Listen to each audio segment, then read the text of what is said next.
Bismillahirrahmanirrahim. Assalamu alaikum and welcome back to our course on Excel in Business Analytics and Data Analytics. Right now we are actually on lecture number 8 of section 2, and in today's lecture we are actually going to talk about some ways of how to handle or how to go about series data filling in Excel. So Excel actually gives you a few options if you want to actually fill specific sort of series, be it dates, be it numbers. So let's have a quick look at some of the examples that are actually available.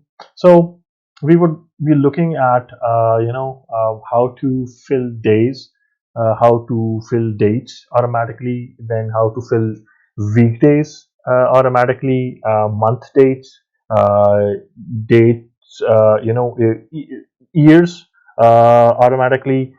Then we also would be looking at a concept of a linear fill and growth based fill. So let's say that you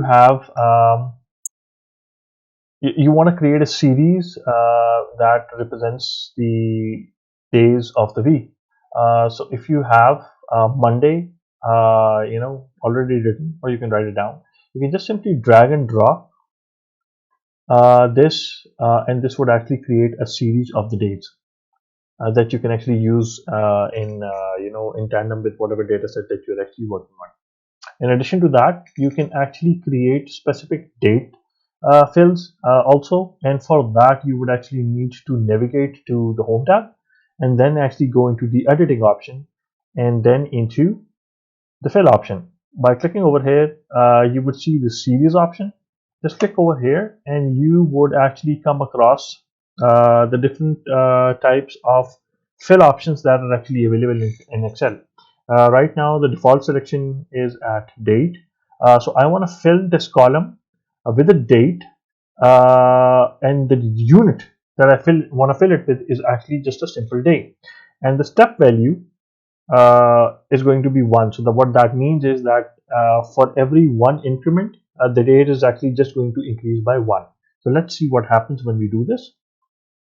All right. So what happens over here is that Excel actually creates series of dates where the increment is of 1 day every time it actually moves into a new row. Let's try something different with this. Let's try an increment of 2 days. Let's see what happens. So everything is going to remain the same, but we are actually going to change the increment to 2. My bad, I actually didn't make the selection. Let's just try that again. Let's just change this increment to 2, or the step value to 2. All right, so cool. So over here, you can see that now the step or the increment is actually worth 2 days instead of a single day. So in this way, you can actually create date fields that can either be linear or can have actually particular steps or jumps in them as per your requirement. You can do a similar thing with dates, but only for work days, and you can actually set that up from the exact same window. Let's try that. So over here, the selection, everything remains the same, but the date unit actually changes to weekday.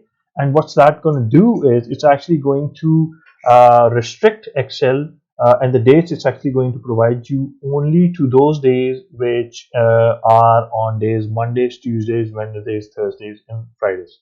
So that actually allows you to capture or just look at those dates which are in line with work weeks. Let's see what happens. So over here you can see that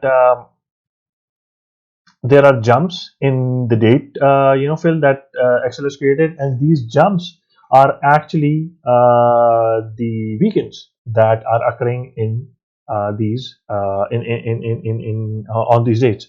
So essentially, what you're doing is on the first it must be a Friday, and on the fourth it must be a Monday. So on the third and the on the second and the third, there must be a Saturday and a Sunday. So Excel has actually sort of left that aside and has actually moved on and given you the data only for the weekdays or the working days. You can do a similar thing with the month.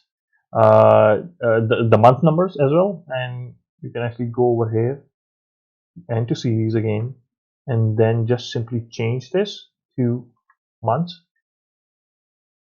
quickly. By clicking over here, you see that now Excel is actually just jumping months, and the interval is of 1 month for every jump it takes, because of the fact that we actually told it to jump 1 month, and that is because we actually selected an interval that was of 1. Similarly, you can actually do a near fill by actually selecting the same option and then going to year over here. So now what's changing is actually the year. So it's jumping years now, and the interval is again of 1 year. Now I'm going to move to another interesting concept of linear fill and growth-based fills. So a linear fill is something that I think I can actually best express by just showing you an example. So you go to fill option over here, just put in linear fill, and what it's going to do is it's actually going to create a series of numbers that's actually linear in nature. So it's going to be a straight line, and it's pretty much like you creating a series by simply dragging and dropping this thing to the bottom and then telling Excel that you need to create a series. So it's pretty much the same thing, but the growth fill is something different, where you can actually tell Excel that it needs to um, grow from a particular number based on a particular increment. So let's try that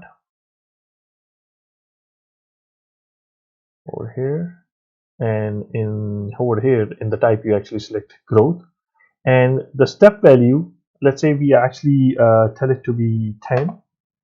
Now see what's going to happen.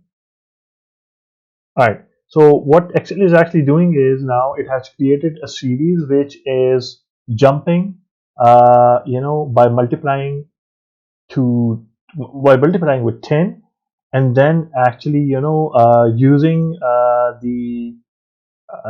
the answer as an input to the next row.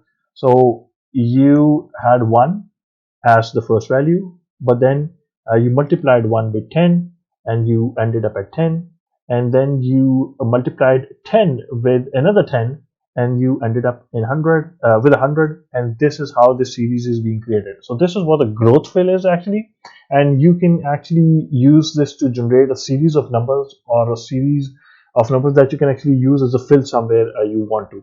So these are the different ways you can actually use Excel's fill, methodology functionality in order to, generate numbers, in order to actually conclude or, do your analysis. See you in the next lecture.